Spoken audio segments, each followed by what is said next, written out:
What's your craziest family drama? My mother was a single mom, had various boyfriends, one husband hanging around, drug addict, alcoholic, all that exciting stuff. When I was 13, we were living in a room in this house way out in the desert. My older sister was 16 and had already moved in with friends.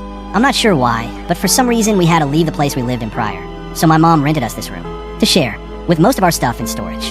I didn't know the man we lived with. I think his name was Mike, but I could be wrong. My mom pretty much just came up to me one day and said, "We're moving," and that was that. Anyway, after we had been there about a week or so, I was home one day, and my mom was laying on a couch in our room, and she seemed to be slipping in and out of consciousness. I kept trying to wake her up, but she was completely out of it, so I went to go call an ambulance. We didn't have a phone in our room, so I went to the living room to use the phone.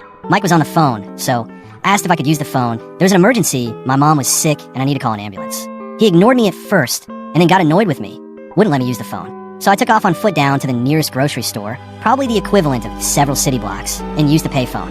By this time, I was so panicked that I couldn't even remember the address. So I called a friend of my mom's, and she said she would call an ambulance. She said to stay there and wait, and she would pick me up. By the time she came to pick me up, the ambulance had already come to take my mom to the hospital. I went with her to her house, thinking that once my mom got out of the hospital, she would come and get me. Well, she didn't. She left To this day, I honestly don't know what was wrong with her. She has said it was a drug overdose, Valium mixed with alcohol, no doubt. And then other times she said she had a stroke. She lies all the time, and she's crazier than a loon, so I'm sure I'll never know the truth. After a couple of weeks, with still no word from my mom's friend told me that I could no longer stay with her. I had to find another place to live. I called my sister to see if I could stay with her, but her friend's mom said no. She already had 2 kids, and plus my sister, so she had no room for me.